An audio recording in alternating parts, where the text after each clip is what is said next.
Welcome to another Gaming to Gaming review at Solace Conquest, and today we're looking at the Elder Scrolls Online. If you've played MMOs on PC, you'll settle right in. If you haven't and you're expecting an online Skyrim, you won't find it. The game covers all of Tamriel over 3 alliances, the Ultimary Dominion, Daggerfall Covenant and Ebonheart Pact. Cyrodiil actually covers the PvP, so we'll come back to Cyrodiil later. Each has unique inhabitants, but the same storyline in each main quest line. The smaller side stories are a little bit more unique to every alliance, but you'll still find similarities within them.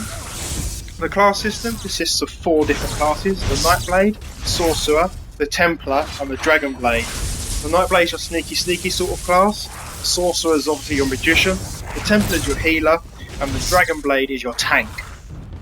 Each of these has 3 based skill sets. For example, sorcerers can use dark magic, daedra summoning and thunder casting, and you can mix and match those as much as you like, but you can also choose for weapon skills, crafting skills, skills for PvP from level 10, guild skill trees and even race alliance ones. So you can, for example, this character is a Nightblade and she is a Redguard, so a lot of her race ones are stamina orientated. Sky Shards are very good to find as well, because they give you a skill point for every 3rd one that you find, and are the most useful of the collectibles. You also get lore books, so if you're a lore fiend, hunt those down. Every lore book you find as well, that will give you a bit more credit towards the mage's skill line, so I would recommend going for that.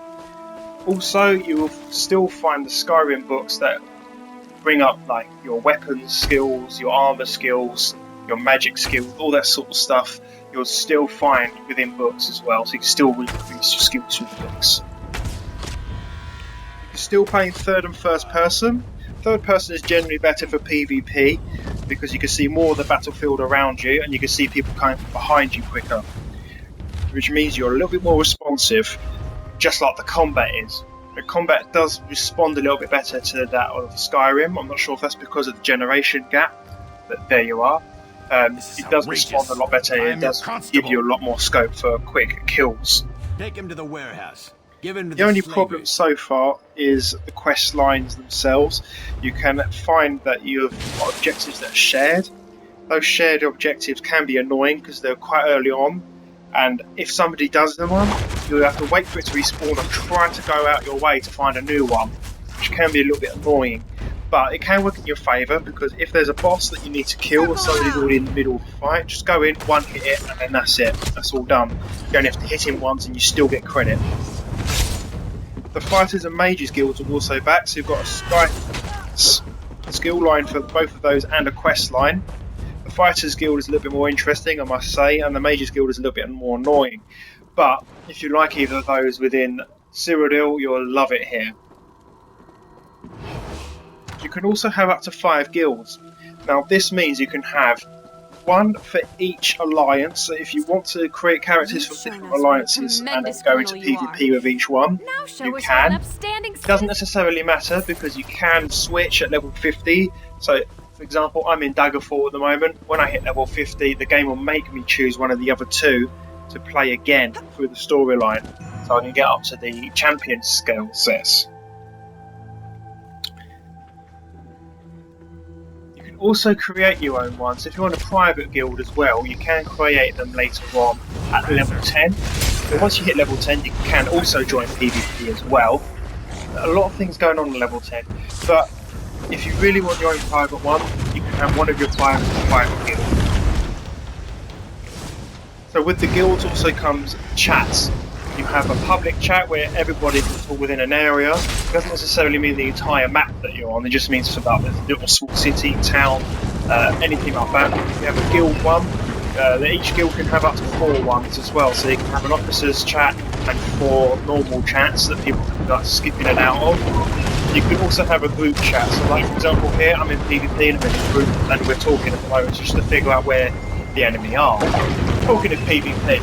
Now, this is complicated. I wouldn't recommend joining until you're about level 15, because you won't understand straight away what's going on, and level 10s can quite easily get confused.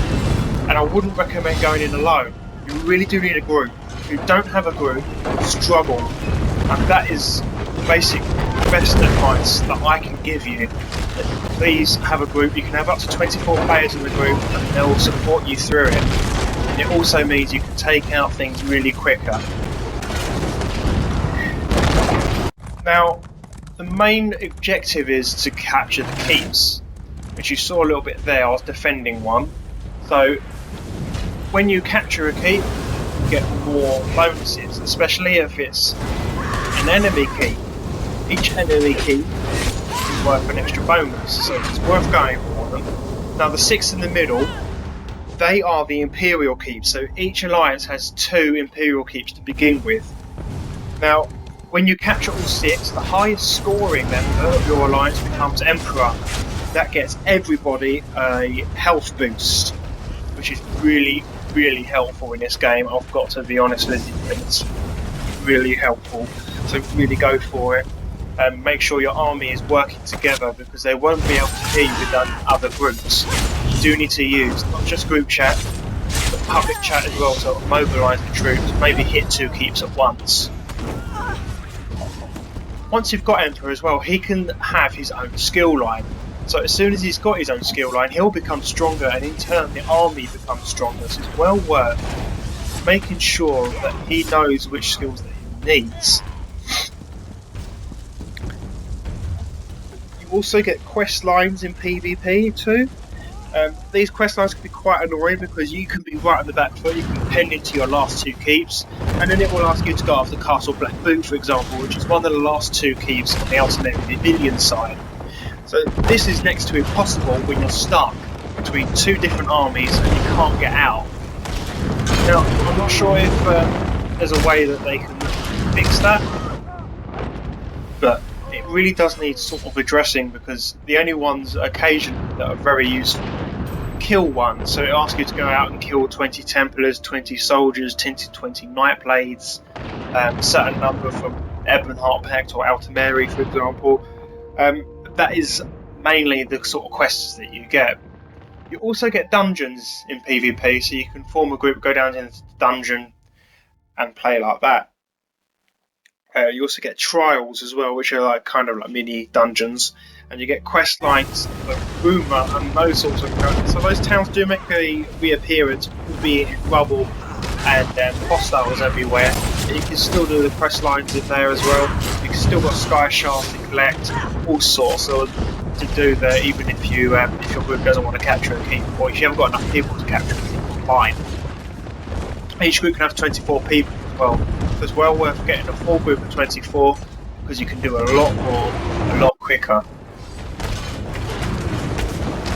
With some graphical problems here and there, it is a great game, but most of the bugs from launch have now been fixed. So don't be too scared if people are trying to tell you they're still invisible NPCs, because I haven't come any across since the patch. So don't be too afraid. Don't forget to subscribe to our channel, Gamer to Gamer, and the 4 Twitters that I showed you earlier at the top of the screen. Game on!